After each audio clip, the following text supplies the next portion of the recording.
एष रेडियो नेपालः सम्प्रति समाचारः श्रूयन्ताम् प्रवाचकः ध्रुव भट्टराई। राष्ट्रपति रामचन्द्र पौडेलः नेपाले विद्यमानाय निवेशनस्य अपार सम्भावनाय सदुपयोगाय आवासेतर नेपालिन अनुरोधि यह काष्ठमण्डपे प्रारब्धानि आवासेतर नेपाली संघस्य सम्मेलनम् एकादशम् अन्तर्राष्ट्रिय महाधिवेशनम् तृतीयम् ज्ञान सम्मेलनम् च उद्घाटन राष्ट्रपति पौडेलः नेपालस्य जलस्रोतस् पूर्वाधारणां शिक्षाय स्वास्थ्यस्य च क्षेत्रेषु निवेशनस्य पर्याप्त सम्भावनाय विद्यमानत्वात् निवेशनेन लाभ ग्रहणाय आवासेतर नेपालिन अनुरोध। नेपाले आर्थिक रूपेण समृद्धि सत्यव विश्वस्य यस्मिन् कस्मिन्नपि स्थाने निवसतां नेपालिनं शिरः उन्नतं भवतीति भाषमाण राष्ट्रपति पौडेलः नेपालस्य समृद्धये योगदानस्य आवश्यकतां प्रादर्शयत्। समारोहे नेपाल उद्योग वाणिज्य महासंघस्य अध्यक्ष चन्द्र ढकाल अवोचत् विकासस्य सम्भावनाः प्रदर्शयितुं निवेशनं प्रवेशयितुं च नैज क्षेत्रेण सह मिलित्वा अग्रे बढ़ितुं शक्यते। आवासेतर नेपाली संघस्य संस्थापकाध्यक्ष उपेन्द्र महतो नेपालेन नेपालीभिश्च आवासेतर नेपालीभ्यो बहु आशिष्टमस्तीति हेतोः अर्जितं धनं नेपाले निवेश्य नेपालस्य विकासाय योगदानं कर्तुम् अनुरोधत्।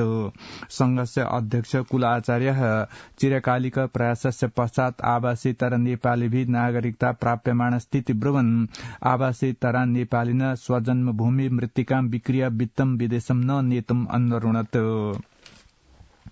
प्रधानमन्त्री पुष्पकमल दाहाल प्रचण्डः विपुल संघर्षेण परिश्रमेण च आवासेतर नेपालीभिः आवासेतर नेपाली नागरिकताया प्राप्तिर्व्यवस्था विहिता स्थिति ज्ञापयति। बालवाटार वर्तिनी प्रधानमन्त्री निवासे ह्यः आयोजिते कार्यक्रमे आवासेतर नेपालीभ्यो नागरिकतां ददत् असौ इयम् अतिशय महती उपलब्धि अस्तीति अवोचत्। प्रधानमन्त्री पुष्पकमल दाहाल प्रचण्ड निगदति सकल नागरिकै दुःखावस्थायां संस्मरणस्य समस्या समाधानस्य च प्रथम राज्य संयन्त्रस्य रूपेण नेपाल प्रहरीण संस्थिति महत्वपूर्ण उपलब्धिर्वर्तते। 68तमस्य प्रहरी दिवसस्य अवसरे ह्यः काष्ठमण्डपे आयोजितं कार्यक्रम सम्बोधन प्रधानमन्त्री प्रचण्ड अभाषत सीमित स्रोत साधनानां जनशक्तिश्च बहूनां समवायानां च मध्ये अपराध नियन्त्रणस्य अनुसन्धानस्य च क्षेत्रे नेपाल प्रहरीणा विश्वस्तरे महत्वपूर्ण कार्यं विहितं वर्तते। प्रधानमन्त्री प्रचण्ड अवदत् सर्वकारेण विश्वशान्ते नेपाल प्रहरी सहितानां देशस्य सुरक्षाकानां उपस्थिते भूमिकायाश्च वर्धापनस्य सन्दर्भे आवश्यक कूटनीतिक प्रयासो विधीयते। प्रधानमन्त्रिणः पुष्पकमल दाहाल प्रचण्डस्य स्वास्थ्यावस्था सामान्य वर्तते। थापाथली वर्तिन नर्भिक इन्टरनेशनल हस्पिटल चिकित्सालयेन गत सायं विज्ञप्तिं प्रकाश्य प्रधानमन्त्रिणः दाहालस्य अवस्था सामान्य स्थिति ज्ञापितं वर्तते। प्रधानमन्त्री दाहाल गते उरसी ईषत् असहजताया अनुभवनम् अनु स्वास्थ्य परीक्षणाय चिकित्सालयं गतवान् आसीत्। प्रधानमन्त्रिणः दाहालस्य उपचारे doctor Yuvraj Sharma, doctor Yadav Bhatt, doctor JP जयसवालश्च संलग्ना सन्तीति चिकित्सालयसौ सूचयति। जनवादी गणतन्त्रस्य चीन देशस्य भ्रमणे विद्यमानस्य उप प्रधान गृहमन्त्रिणः नारायण काजी श्रेष्ठस्य चीन देशीय सार्वजनिक सुरक्षा मन्त्रिणः चीन देशीय कम्युनिष्ट दलस्य सचिवालय सदस्य च वाङ सियाओहोङ इत्यस्य च मध्ये यह द्विपक्षीय मेलवार्ता सम्पन्ना वर्तते। मेलनस्य क्रमे एतयोर्मध्ये नेपाल चीन देशौ सम्बन्धस्य द्विपक्षीय सहकार्यस्य च विविध विषयेषु विचार विमर्शौ सम्भूतो आस्ताम्। तस्मिन् उपक्रमे उप प्रधानमन्त्री श्रेष्ठ नेपाल एक चीन नीतिं प्रति पूर्ण प्रतिबद्ध स्थिति दुरावर्तयत्। उप प्रधानमन्त्री श्रेष्ठ विधेयक क्रियान्वयनं, सीमा व्यवस्थापनं, सुरक्षाधिकारणं, क्षमताय अभिवृद्धिश्चेत्यादिषु विषयेषु द्विपक्षीय सहकार्यस्य अग्रे वर्धनस्य विषय विमृष्टवान् आसीत्। मेलने चीन देशीय सार्वजनिक सुरक्षा मन्त्री सियाओहोङ विपद व्यवस्थापनाय क्षमता अभिवृद्धये च नेपाल प्रहरी सशस्त्र प्रहरी बलाय च आवश्यक सहायता सामग्री निरन्तरेण प्रदीयन्ते इति प्रतिबद्धतां व्यक्तवान्।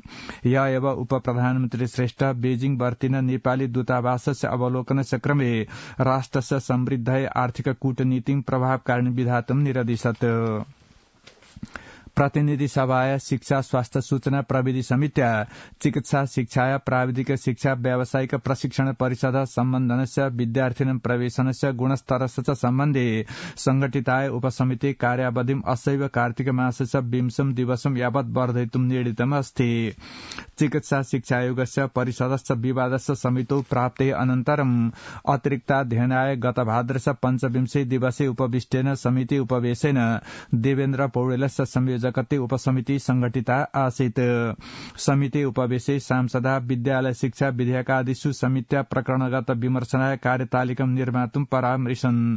उपवेशेन चिकित्सा स्नातक स्तरीय अध्ययनानां आन्दोलनरतानां विद्यार्थिनां अवसर परीक्षायाः शुल्क प्रत्यावर्तनस्य च विषयो सम्बद्ध पक्षैः सह विमृष्टुम् एतदर्थं सुमना श्रेष्ठस्य संयोजकत्वे विद्या भट्टराई ज्ञानु बस्नेत सुवेदी इत्येताभ्य अध्ययनाय दायित्वं निर्धारयितुं च निर्णीतमस्तीति समिति सभापति भानुभक्त जोशी अज्ञापयत्। आतंकवादिन हमास समूहेन इजरायल देशे विहितम् आक्रमणम् अनु सर्वकारण भारतीय विमानस्य माध्यमेन इजरायल देशे विद्यमान अतिरिक्ता 29 नेपालिन उद्धृता सन्तीति परराष्ट्र मन्त्रालय ज्ञापयति। परराष्ट्र मन्त्री एनपी साउद इजरायल देशस्य तेल अविव स्थानात् भारतस्य उद्धार विमानस्य माध्यमेन ह्य 29 नेपालिन उद्धृता सन्तीति अज्ञापयत्। मन्त्री साउद स्वदेशम् आगन्तुकामा नेपालिन दिल्ली स्थितेन दूतावासेन यातायात साधनं व्यवस्था भारतस्य गौरीफण्टा प्रवेश बिन्दुतो नेपालं पृच्छन्ति इति च असूचयत्। कैलाली जनपदात् जनपद प्रशासन कार्यालयेन एतान् जनान् सम्बद्ध स्थानं प्रेषयितुं पूर्वकार्यं विहितम् अस्तीति मन्त्रालयेन ज्ञापितं वर्तते। उप प्रधान रक्षा मन्त्री पूर्णबहादुर खड्का निगदति संविधानस्य क्रियान्वयनस्य समाह्वया इदानीमपि समाप्ता न सन्ति। नेपाली कांग्रेस दलस्य बागमती प्रदेश कार्य समिति प्रशिक्षण विभागेन ह्यः भक्तपुरे आयोजित अभिमुखीकरण कार्यक्रमे उप प्रधानमन्त्री खड्का अवोचत् विभिन्न व्याजै संविधाने प्रहार विद्यमानो वर्तते इत्यतः संविधानस्य क्रियान्वयनाय चिन्ता समाह्वश्च वर्धमानः सन्ति। उप प्रधानमन्त्री खड्का दलै संविधान सभा माध्यमेन सम्पूर्ण नेपाली जनताय लोकतन्त्रवादिभ्यश्च प्रदत्तस्य विश्वासस्य पूरणस्य प्रक्रिया अग्रे वर्धमान स्थिति अगदत्। अस्मिन् वर्षे वर्षायामे दुरापन्नासु विपद घटनासु निपत्य 92 जना मृता इति राष्ट्रिय विपद संकट न्यूनीकरण व्यवस्थापन प्राधिकरण ज्ञापितं वर्तते। प्राधिकरणेन ह्यः सिंहप्रासादे आयोजिते पत्रकार सम्मेलने वर्षायामेस्मिन् भूस्खलन भीषण वर्षा जल विप्लव वज्रपातेषु समग्रत 892 च घटनासु 92 जना मृताः 168 जना आहत 63 जना विलुप्ताश्चेति प्राधिकरणस्य प्रवक्ता ध्रुव बहादुर खड्का अज्ञापयत्। वर्षायामे 73 च नैज गृहेषु पूर्ण क्षतिः 77 च गृहेषु आंशिक क्षतिश्च प्राप्ता तया च 60,000 च परिवार प्रत्यक्ष प्रभाविताः वर्तन्ते। न्यायाधीश समाज अध्यक्ष सपना प्रधान मल्ल निर्वाचिता वर्तते। यह सम्पन्नाया साधारण सभाया समाजस्य अध्यक्ष मल्ल निर्वाचिता अस्ति। समाजस्य नवीन कार्यसमिति प्रबन्ध समिति निगद्यते। हिमालय मनाङ जनपदे हिमपात प्रारब्धोऽस्ति। गत वर्षे अस्मिन् समय हिमपात प्रारब्ध नासीत्। मनाङ जनपदस्य उपरितन क्षेत्रे हिमपात सम्भूत इति निसेङ ग्रामपालिकाया नववडा क्षेत्रस्य अध्यक्ष चोलमा गुरुङ अज्ञापयत्। तिरुवनन्तपुरम राष्ट्रिय विमानस्थलात् प्रहरिणा विपुल परिमाणस्य वित्तेन सह चीनदेशीय मूलस्य भारतीय नागरिक निगृहीतो वर्तते। निगृहीत चीनदेशस्य सिचुआन प्रान्तात् आगत ठिनले छोदेन अस्तीति तिरुवनन्तपुरम राष्ट्रिय विमानस्थलस्य सुरक्षा कार्यालयस्य प्रमुख प्रहरी नायब महानिरीक्षक अर्जुन चन्द्र ठकुरी अज्ञापयत्। इति समाचारः।